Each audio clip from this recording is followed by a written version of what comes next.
Outside the Box with Jeff Conine. We are back and baseball season is back. It is April 13th. I'm Arm Layton.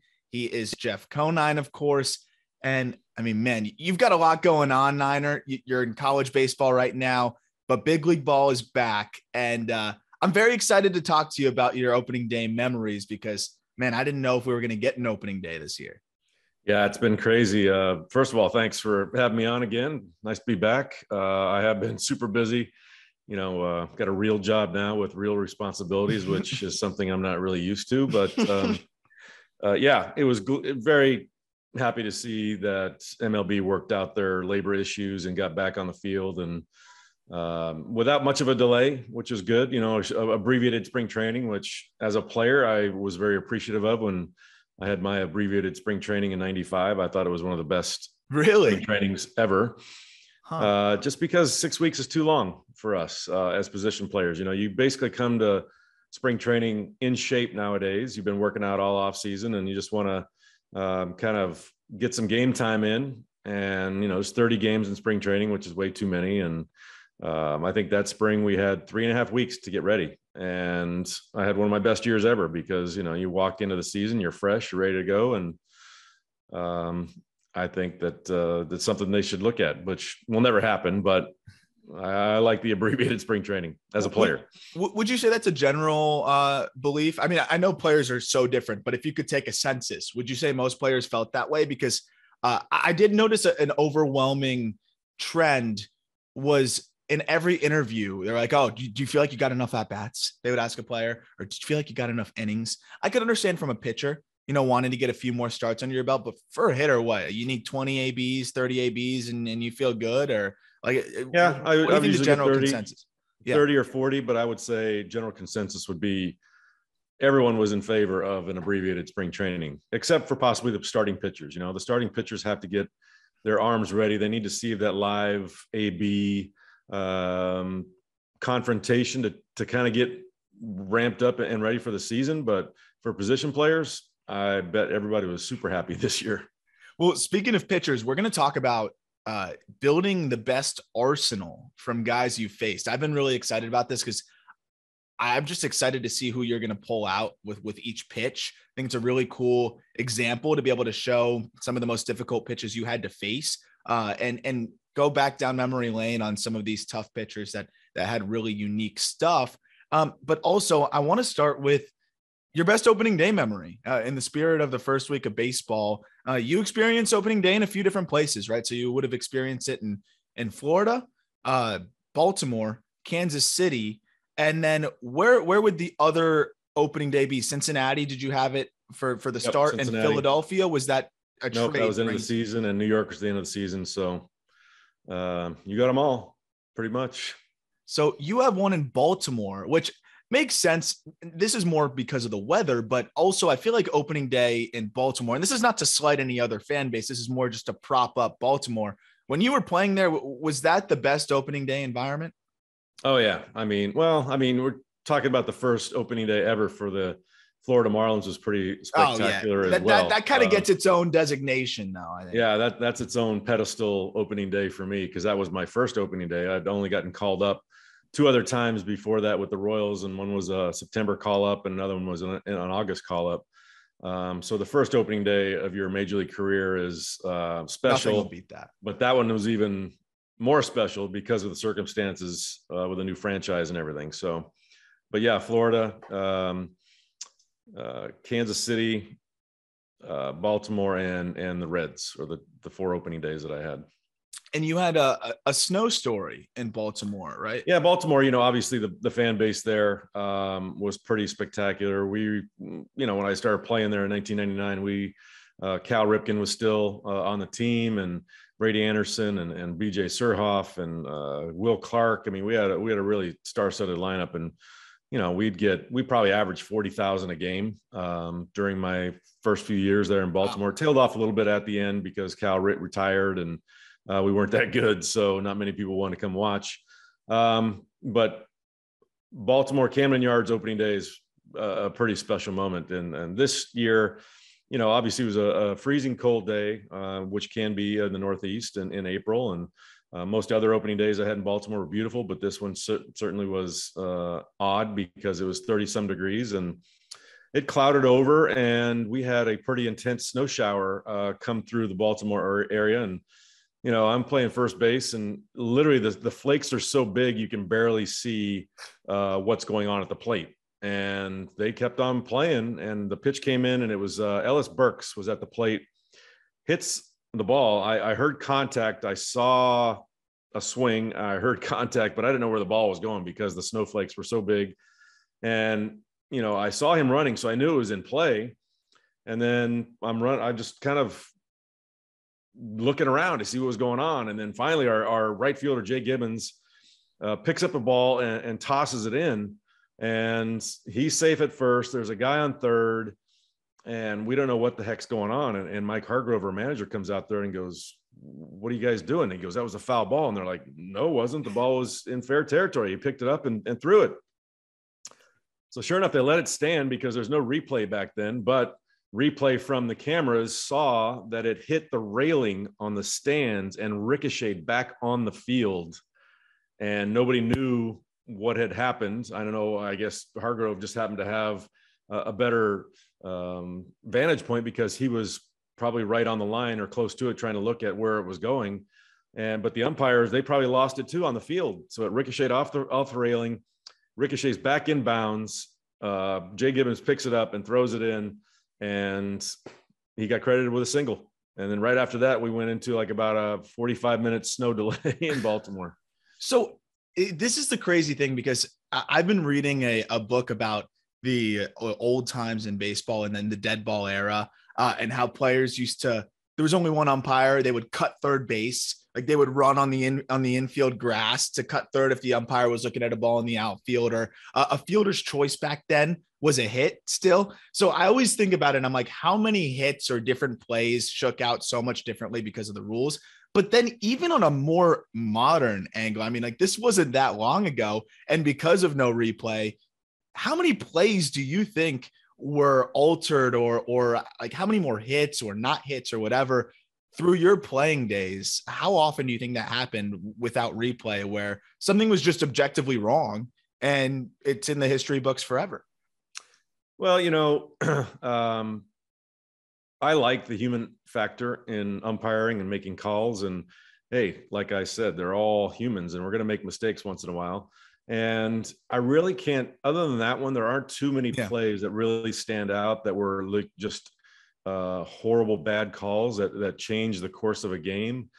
Famously, we saw the one that messed up in the playoffs that kind of, I think, spurred replay to be a reality, is that I think it was Angels. Do you remember the call that was botched, that was obviously wrong because the network showed it over and over again, but there was no replay then. And that's what kind of said, hey, we got to get this right, especially in the playoffs. But I can't really remember that many, these guys are pretty good at what they do. And how hard is it to play in the snow? Because I remember last year, a really cool moment was Miguel Cabrera hitting that home run through the snow oppo to start the season off, who, by the way, is swinging it well through the first few games, only 10 hits away from 3,000, which will be pretty darn cool. But I think about playing in the snow. I grew up in South Florida, as you know. Your son and I played in nothing but warmth. So I know Griff experienced a little bit when he went to Lansing and some other areas, Vancouver, of course, depending on the time of year, it was a little bit colder. I never really played below 60 degrees until I played club baseball at Syracuse, and I couldn't even swing the bat. It was so cold. I was wearing a hoodie. I felt like I was swinging a 20-pound bat. Was it difficult for you to play in the cold? And is it a little bit of a difference trying to catch up to that velocity? I feel like it's got to be advantage pitcher. Oh, absolutely. I hated playing in the cold. For one, you got to put on so many layers that your body feels restricted. And you can barely move. In 1997, we opened up in Cleveland, or we had the Cubs opener. We opened up with them at home. Then we went to their place for the opener, April, I don't know, whatever it was, 15th or something like that. And game time temp was 23 degrees with a 0-degree wind chill factor. And it's by far, at that time, it was the coldest game ever played at Wrigley. I don't know if that record still stands, but Alex Fernandez had a one-hitter and we won the ball game 1-0. because basically nobody wanted to touch the ball. And the only hit was a seeing eye single that got through the middle, the famously long grass at Wrigley. I don't even know how it got through the infield, because it's probably like crunching through the ice of this grass that was 2 inches long, 3 inches long, but it just barely made it through, seeing eye single up the middle. And that was the only hit of the game for the Chicago Cubs. Yeah, I can't imagine one getting jammed, two catching one in the palm. It's over. And especially if you're someone that can run it in on the hands of guys, they're just not going to swing. No. That's like my worst nightmare. But that was probably part of the positive of ending up in Florida, knowing that you're pretty much, when you're at home, perpetually playing in warm weather. And I'm excited to talk to you about hanging up the banners. So we're going to get into the arsenal in a second, but I want to talk about the banners, because the Marlins just put out a video of you getting up on what would that be, like a cherry pick? What do you call that? Like basically a cherry picker, a lift, or a lift, cherry picker. You're way up there. It was way up there. The old banners, which, by the way, I mean, you were with the organization when they hung up those banners. Why were they so small? That's a pretty big accomplishment. Did you ever say anything about that? Well, a lot of times teams will put up flags for their world championships, and we're in dome, so there's no wind. So if we put up a flag, it's just laying dead and you'd never see it. So they put up these metal little pennant looking things that, I agree, it could have been much larger in scale because of, it was a world championship, but those were what they put up in left field to kind of simulate flags blowing in the wind, is what the idea was. But yeah, it's this year is the 25th anniversary of the 1997 World Series team, and they're putting together an event on a weekend, which unfortunately I'm traveling with FIU that weekend up to UAB, so I won't be in town. And they wanted to, get me involved somehow, and they put up these big new banners, which are huge. Yeah, the video is awesome. And they said, hey, would you be willing to come to the ballpark one day and do this? And I'm like, absolutely. So we did that on Monday, and it was a lot of fun. And the banners are awesome. And it, just brought back a lot of great memories. I was going to ask you, one, the banners are huge, which is great, because I think the Marlins, it's a lot to be proud of, those two World Series. And from 93 in your inception to win those two in 10 years is pretty absurd.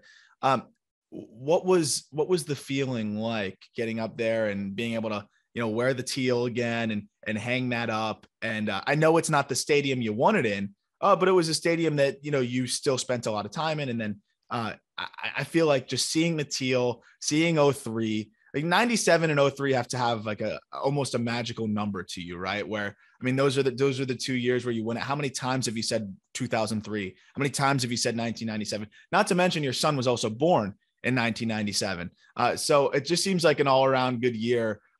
What did it feel like to kind of just stare those years in the face, see world champions, and kind of feel that reminder again?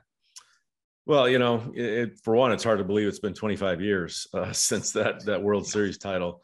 But two, yeah, every time that, you get to see something like that, you just have flashbacks to the reason why we put on a uniform is to win a World Series championship, and to see those banners up there, and they have, the photos or the images of the World Series trophies, and the logos, the actual World Series logos that they use for those years were on those banners. And, just to realize how lucky I was to be part of something so special, because not many people get to put on a ring on their finger and say they were world champion. Not at all. And especially to do it twice is pretty special. And the last thing on this is, how long ago did this kind of come about? When did the Marlins approach you about this opportunity to be able to, be a part of this and have that video now, which is awesome to hang those banners up? Yeah, I guess about a month ago, they contacted me and said, we know you're not going to be able to come to the celebration in mid-May. And, would you be willing to come to the stadium and do something else? They didn't even really know at the time what it was going to be. That was the initial contact. But I said, sure, I'll come do something. And then they approached me with, the new banners and me kind of finishing them off on the installation and unveiling them on opening day. And I thought that was a pretty cool idea. So not scared of heights at all? I wouldn't say at all, but no, I felt good. And Sebastian, my Lyft driver was pretty convincing, and I had a harness on. So I figured if anything went wrong, I'd just be dangling up there. still be safe. Could you imagine that? Because they have the video, they had the cameras fired up, so that video would have got out. Instead, we got the nice thumbs up as you unveiled it, which is you can see on the Miami Marlins social media.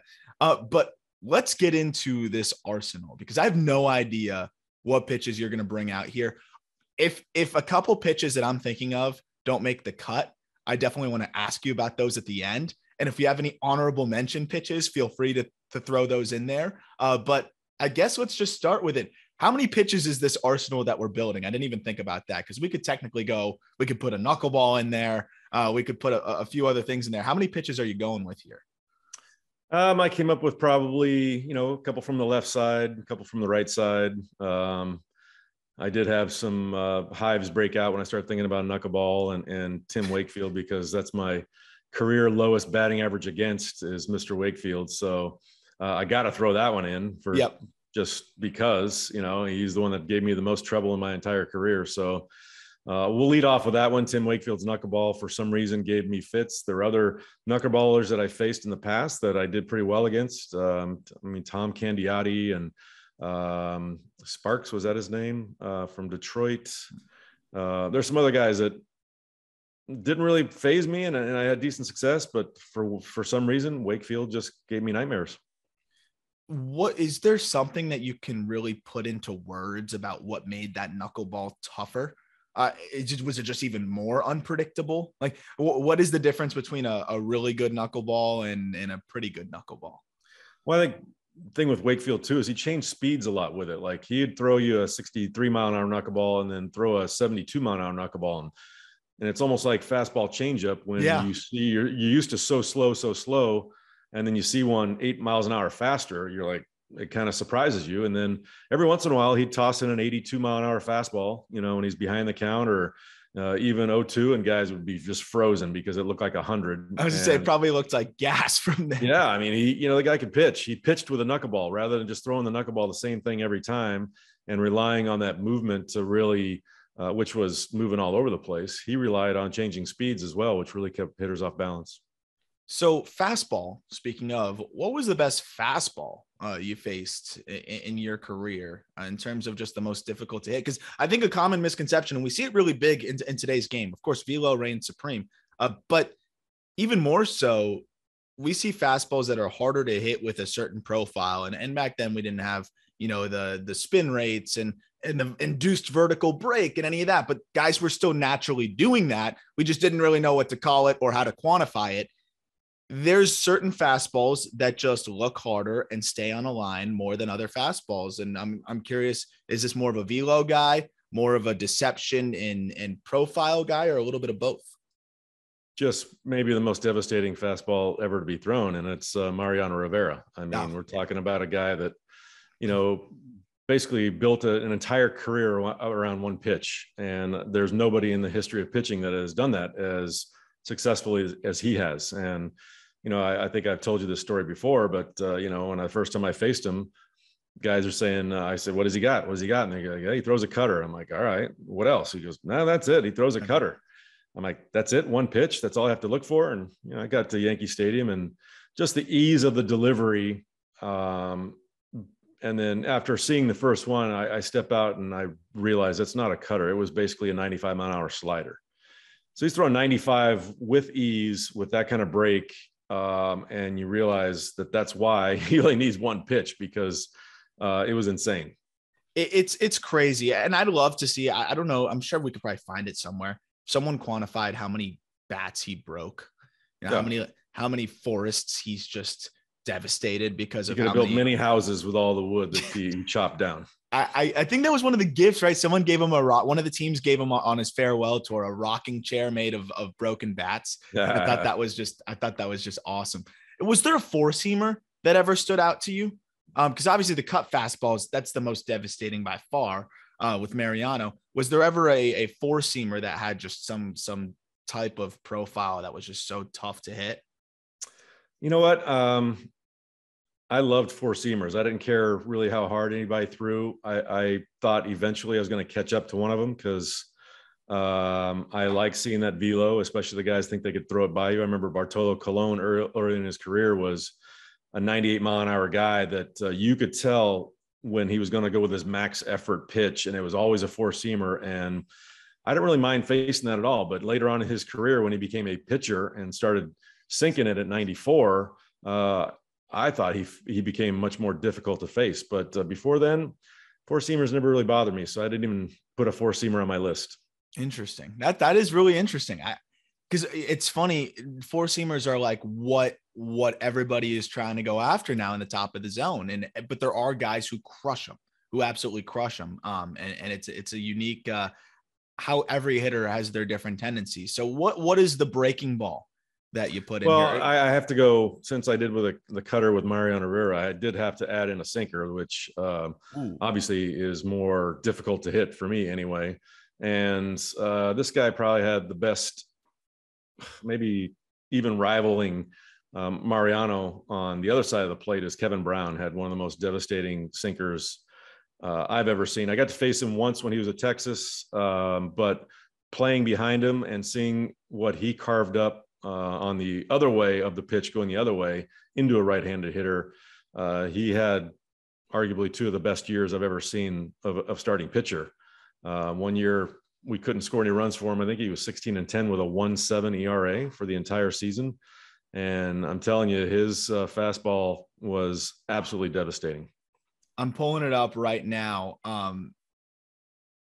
He was 17-11 with a 1.89 ERA. Yeah. That's some DeGrom stuff right there. It's insane. Just no runs. If we would have scored him any runs, he probably would have won the Cy Young that year. And because he could have easily won 20 games. And just one of the most intense competitors I ever played with as well. This guy was just a absolute maniac on the mound and would do anything it took to win a baseball game. Well, I feel like you got to almost be that kind of maniac to pitch a no-hitter the way he did. And he was someone that got a ton of ground balls, right? And what makes the sinker more devastating? Is it the amount of break or how late the break is on it? Because it's that late drop, right, that kind of either dives in on your hands if you're a righty or in on under the barrel. Is that what really makes it so difficult? Yeah, it's the depth on it. I didn't mind a fastball that ran in that stayed in the same plane. You could time that up pretty well, and yeah, you got to get the bat head out a little bit sooner. But if you add, exceptional depth to that pitch, now you're talking about two planes you have to worry about and trying to connect something that's not even there yet. And his sinker was, he could throw at 96. His four seam was probably 98, but most of his sinkers were mid 90s, and that's just an incredibly difficult pitch to time up. Yeah. I'm actually looking at Brown's career numbers, and I'm honestly surprised he didn't get more Hall of Fame consideration. He had a stretch there that was pretty impressive. I mean, I look at like what he did. 211 wins back then, I guess, wasn't as big of a deal. If Kevin Brown just finished his career now, I think it'd be a totally different lens. Because I look at a Mike Mussina, who was phenomenal. But I think it's pretty interesting. I think Kevin Brown's right there with him. Again, it's amazing. We talk about it, and that's like the theme of this podcast is I know all these guys. I knew they were great, but you don't realize how great they are until sometimes you lead me back. I revisit, I look at these numbers. I'm like, damn, this guy's borderline Hall of Famer. Or at least really deserves a lot of consideration there. So Kevin Brown's sinker. Now do we go to slider / curveball? And do you have two? Yeah, we can do a slider. There's a couple of them that were decent. One of the hardest to hit for me and one of the sharpest breaking was John Smoltz. Had just an absolute devastating wipeout slider. Not only, and he only used it basically when he was a starter. He went more fastball split when he was the closer. Really? Yeah, but for when he was a starter, man, it was fastball slider. He didn't even come up with a split yet, and it was just the late break on it and how hard he threw it. You just didn't. It looked straight for the longest time, and then all of a sudden it just took a left turn, like you wouldn't believe. It was just a very sharp and deep break on it. So I'm giving him the nod for one of the best breaking balls I ever faced.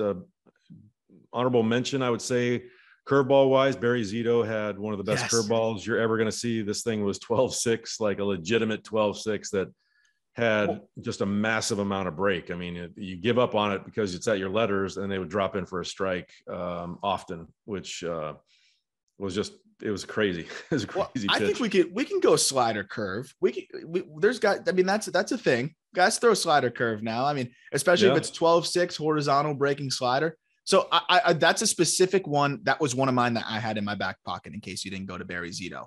So I would love to hear you talk a little bit more about Zito. That curveball was more in the low 70s.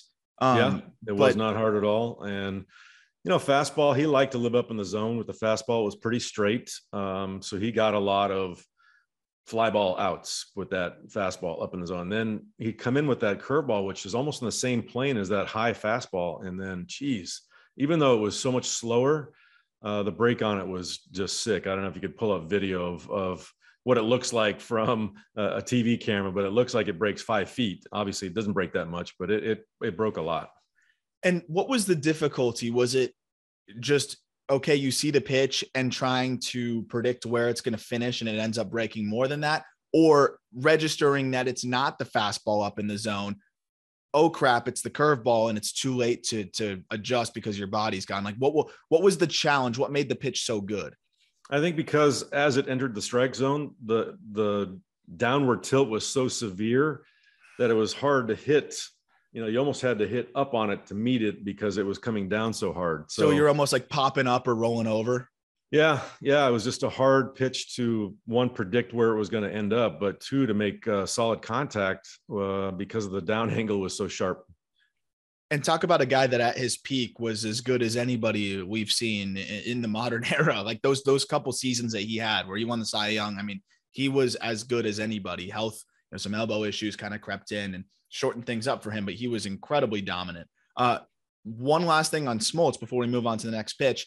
What makes the slider so difficult? Is it the way that they're able to mask the spin? Is it the late break? Is it the amount of horizontal break? Is it case by case? Like what was it that really made Smoltz so difficult?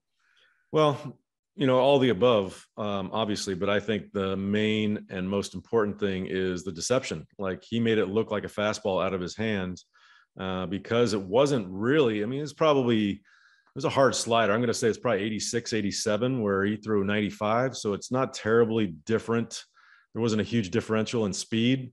So when it came out of his hand, you had to be ready for the fastball, and his looked like a fastball out of his hand. And then all of a sudden, midway, this thing just breaks so hard and so sharp with depth, and that obviously if it's a Frisbee slider that kind of goes across the zone, horizontally, that's not that difficult to pitch to hit, but it's had depth as well. So that's what made it really hard. I'd venture to say, I have no way to fact check this, but I'd venture to say John Smoltz is the only pitcher to lead the league in saves and lead the league in wins. I would be shocked if somebody else has done that. He's got records for most wins and most saves in a career, obviously. I don't think it's close.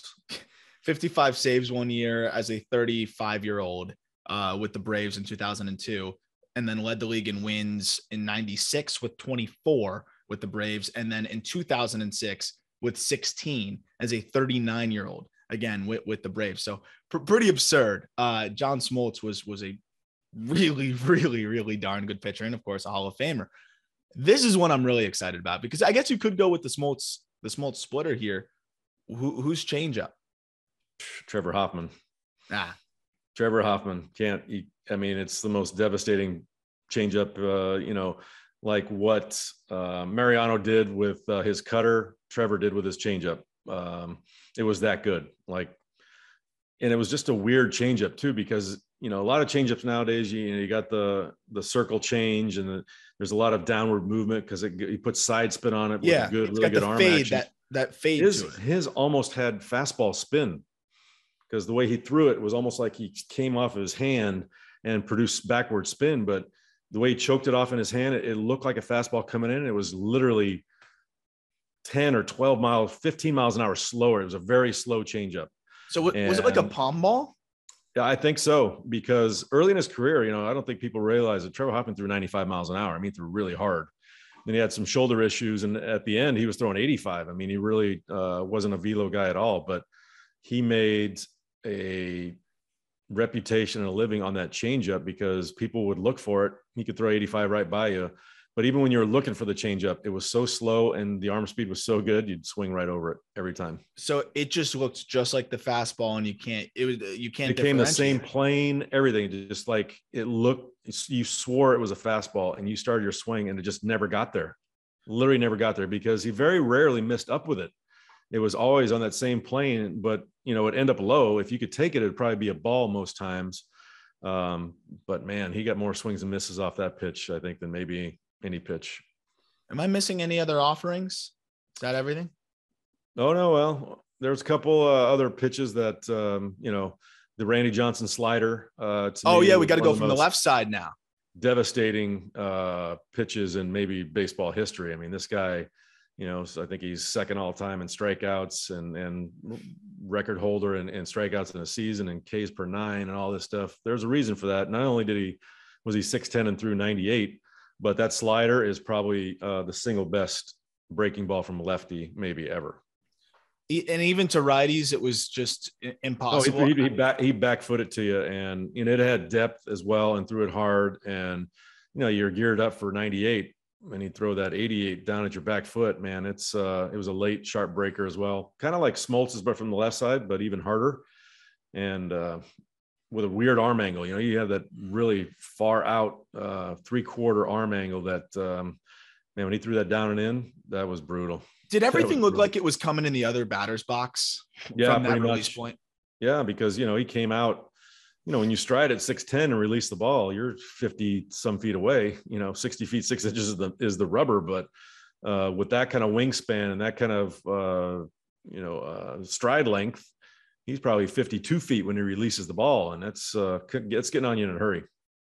A random question, but just relevant because I had the opportunity to meet him. MLB was nice enough to invite us, Peter and I, to their HQ, their office in New York in Midtown for opening day. And they had this cool event, and it was like a meet and greet with a lot of other, creators, journalists, whatever. And there were some players there, and Cece Sabathia was there.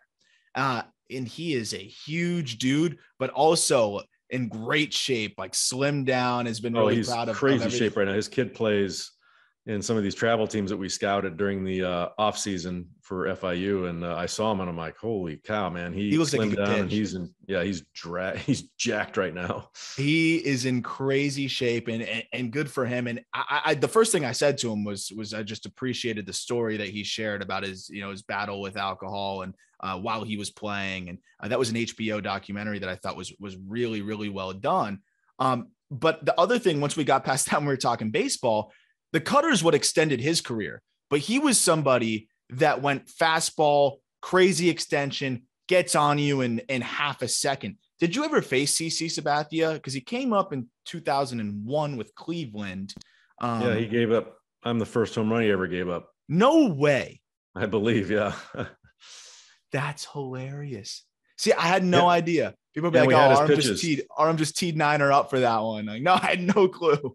Yeah. We basically he gave a tell on his changeup. Back then he threw really hard, upper 90s, which in 2001 was rare that anybody, especially lefty, would throw that hard. And he had a tell on his changeup that, I don't know if it was, he came set a little higher than he did on his fastball. So we got that pretty early, and I could just spit on the changeup and wait for a fastball. And then the first time I did it, my teammates were kind of mad. They're like, dude, at least act like you're fooled and try to do a check swing or something. Cause I just statute a really good changeup. But I think it was either the next pitch or next at bat. I got him. I knew a fastball was coming. It was the next pitch. I just pulled up the box score from the game. It was his first career start. So very, very rude for you to do that in his debut, but you were hitting cleanup that game. Welcome to the big leagues for him. And 3-run shot. That's pretty crazy. I had no idea. And I'm sure he learned from that one because he seemed to have a very good career afterwards. Oh, he did. He was dominant. Absolutely dominant. But yeah, that was your first home run of the year. And that was the first home run that Cece Sabathia ever gave up. That is crazy. See, you never know where these episodes are going to go. I just met Cece, thought he was nice and wanted to bring him up. And turns out you welcomed him to the big leagues. You gave him his baptism in the big leagues with the home run. That lineup, by the way, A lot of notable names, pretty fun lineup. Brady Anderson in the leadoff spot. Bordick, who you talk about, probably the biggest robbery of a Gold Glove ever, right? Delino to Shields, Niner. And then you had Jay Gibbons behind you, Cal Ripken, Melvin Mora, and Jerry Hairston. That's a really notable team. And then the guys you were playing in that game, Juan Gonzalez, Jim Thome, Omar Vizquel, Roberto Alomar. It's just fun going down memory lane here. In some of these games, you're like, there's a handful of Hall of Famers playing back and forth here. Exactly. But, yeah, I cannot believe that Cece still had a good game, by the way, though. 5 2/3, 3 earned runs, the 1 home run. So I think everybody was right to be upset with you after you gave up the tell. I think he settled in. Yeah. How often does that happen in the big leagues? Is it usually young guys that you pick up a tell? Like, how often are you guys really coming together and saying, oh, wow, like this guy's tipping his pitches right now? It's difficult. Most guys, have refined their craft so much that they don't really do anything, but some guys were so subtle and some guys were so good at picking it up. I remember Carlos Delgado and Sean Green were 2 of the best I've ever played with. And they could pick up, this guy bats an eyelash the wrong way. And he's like, oh, there's breaking ball. And I'm like, what are you seeing? What are you looking at? It was crazy how the most minute tell you could ever pick up, they would pick it up and they'd be able to figure out what this guy was throwing. But for the most part, most guys are, I remember Josh Johnson one year in spring training. Josh Johnson was probably the best pitcher in the National League for a few years before injuries got him. But, he was in spring training and he'd come set and this finger started wiggling. I looked at it and sure enough, he throws a breaking ball. Next pitch, that finger didn't do anything. Fastball. Next pitch, he just does this in the glove hand, breaking ball. And I'm like, dude, this is like so obvious. It's crazy, but you're tipping your curveball. You're wiggling. He had no idea. He's like, I am. I'm like, yeah. So you had to get one of those leather things that goes over the finger so you don't wiggle it, because everyone kind of puts their finger out. And now they've got this leather piece that goes over that will hide that finger. And he had to do that because it was totally subconscious. It was just a weird quirk. Wiggling his finger. I would be so paranoid about that as a pitcher. Just like, am I doing anything right now? And before we get to the jersey, I will say you bring up 2005. I still, to this day, talk about that 2005 team. And I thought that team was going to win the World Series. Maybe that was me being a kid, but I thought that team was so talented. And I look back at it, though, all the time. And I'm like, this team, maybe not win the World Series. This team could have made some noise. And I'm going to go through the lineup real quick because I think we've talked about it a little bit in the past, but this was a recent topic I brought up because this was the first team that I really watched the whole season, really like fell in love with baseball because 2003, we were just really young. This team was a blast. Paul LaDuca catching, Delgado as the first baseman, Luis Castillo at second, Alex Gonzalez at short, Mike Lowell at third, Miggy in left, Pierre in center, who was my favorite player growing up. I always wanted to just smack the ball over the yard and bunt and do all the things JP did. Juan Encarnacion in right. And then you were like, it has you as utility, but you had 131 games played and 384 plate appearances and hit 304. So it was just a team that was just so deep in that regard too. And then also having Damian Easley, a guy off the bench that was phenomenal and could play all over. And then the pitching was great. D-Train gave you 22 wins that year. AJ Burnett was solid. Josh Beckett was solid.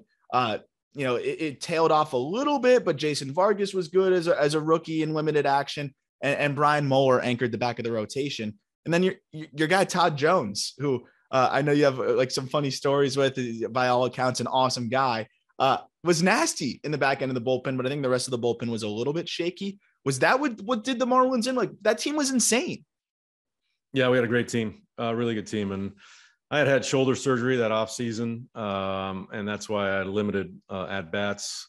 I didn't start the season on time. I didn't make the opening day, lineup because I was having issues with that, but it was a great team and we were in it very late. We went to Houston in September and we were battling them for the wild card. And we faced Clemens, as a matter of fact, 2 years post supposed retirement. Which one? And we scored 3 or 4 in the first inning. We thought we had them. They came back and beat us that game. And I think that kind of took the wind out of our sails because we only had 2 weeks to go. I think we were down by one game maybe in the wild card, and this was a pivotal series for us to leapfrog them and go into the wild card lead. And I don't know, we lost 2 out of 3 or we got swept or something like that, and just kind of never recovered from that. 83-79 finish. One of the few over 500 finishes the Marlins have had really since the World Series title. And only they have not finished over 500 besides the 2020 season, I believe, since 2009. So pretty crazy. But I thought this team was going to be the one that could get back there. Still was so much fun to watch and really helped foster my love for the game early on. With a really talented and fun team that still, played good ball all around. I want to get to the jersey now, as always. I got one other pitcher we got to mention. Ooh, just as a total Arsenal type guy. That Greg Maddux was the most. I was going to say one pitcher's command, right? It would be his. Just the most ridiculous way to manipulate a baseball and make it move in ways I don't think we've ever seen since. Or before that, it was like the fastball moved in these incredulous ways. I mean, I'm sure you've seen some of these things they post on Twitter, and the Greg Maddux front hip fastball to a lefty, and the way the curveball and changeup. I mean, this guy was a magician out there, and the way that he could make any pitch move. He had 5 different fastballs. He could cut it, he could sink it, he could ride it. I mean, this guy was literally a magician, and one of the best pitchers, or maybe the best pitcher, that threw sub 90 ever. And if it's 5 pitches or 5 different versions of the fastball going in 5 different directions, how the hell do you game plan for that? You just wait as long as you can to see if you can recognize where it's going to be, and you try to put it in play. And I had some success off of him. I think I hit over 300 off Greg Maddux, but it was there was no damage going on with Greg Maddux. I was getting singles mainly, and it was survival. It was survival when you faced him, because like you said, you never know what direction it's coming from, where it's going to break. He had a curveball, he had a slider, he had a sinker, he had a 4-seamer. The changeup was devastating. I mean, he could do anything he wanted to with a baseball. So it's to round out the arsenal, it's Greg Maddox's command that we're putting up there. Yeah, absolutely pinpoint. And with any pitch, didn't matter what pitch it was. Any notable omissions, honorable mentions before we get to the jersey? I will say probably the most devastating single pitch, just based on the reactions of major league hitters, was Brian Harvey's split finger. He was with the original team. I faced him when he was with the Angels.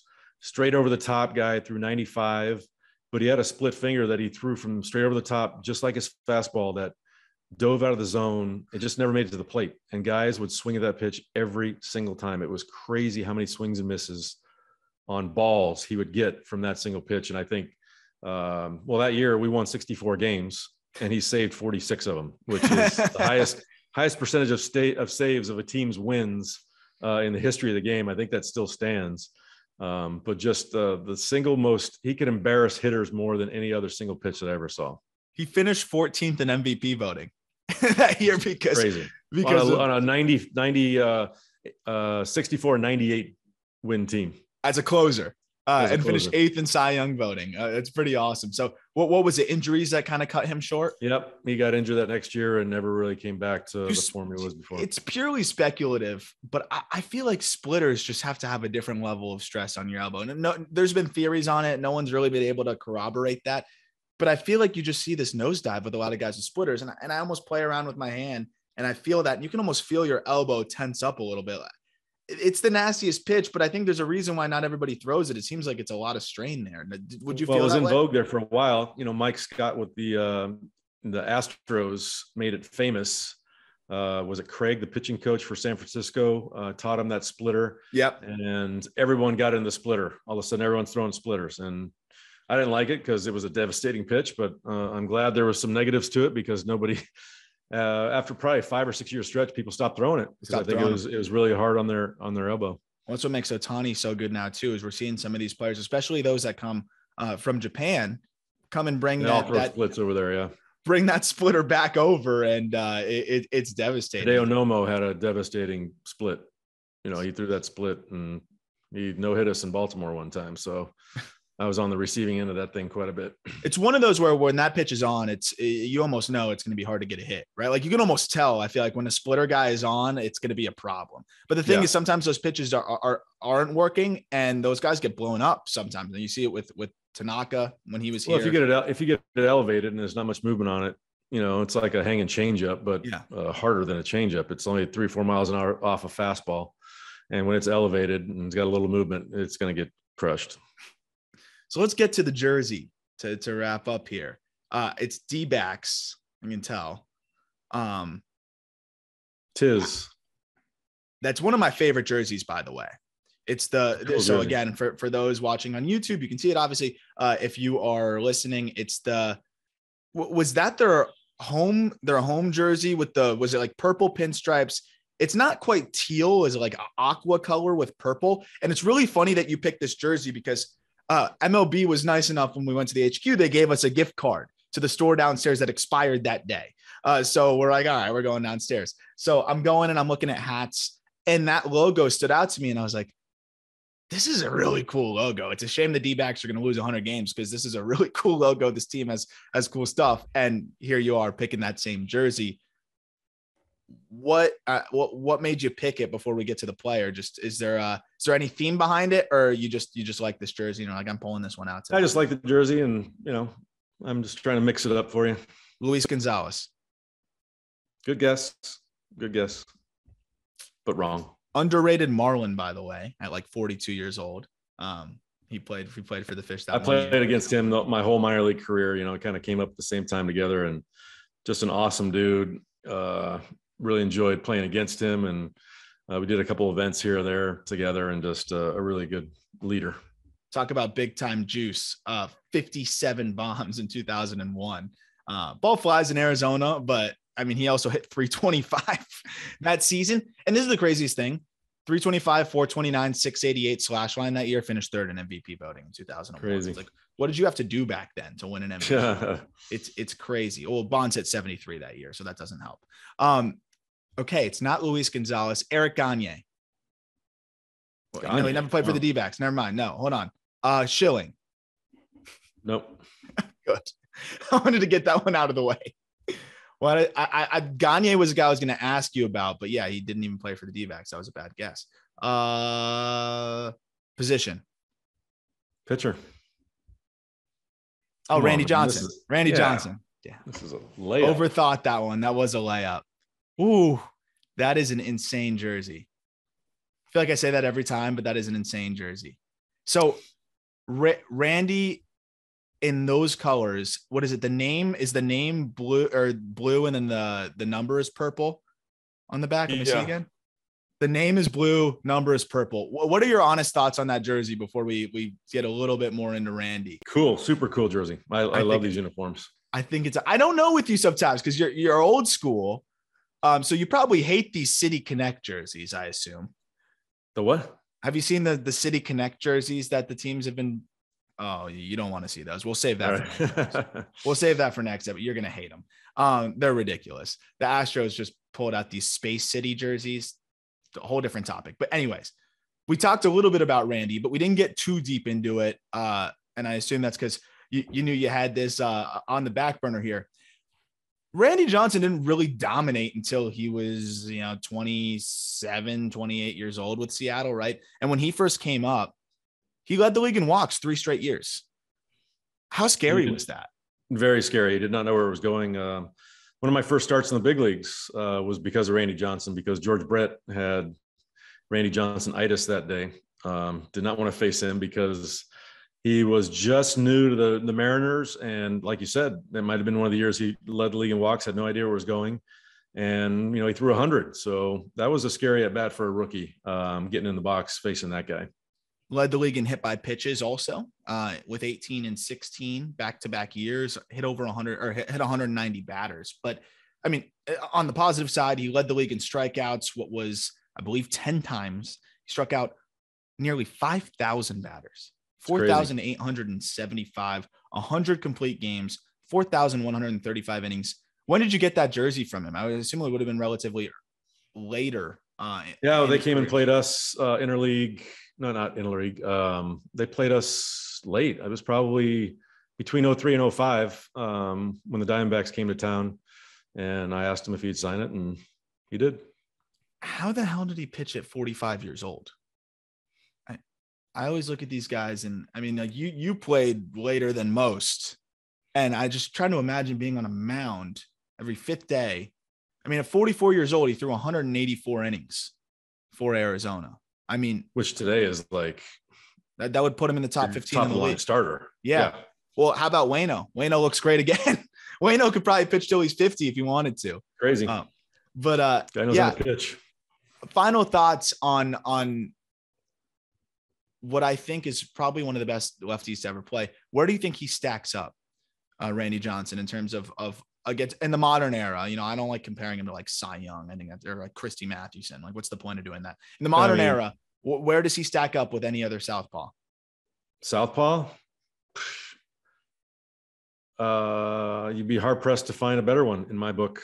I mean, with a combination of, Tom Glavine obviously was just a mastermind and won 300 games and, was on great teams with the Braves and blah, blah, blah, Hall of Famer. But you're never afraid to face Tom Glavine.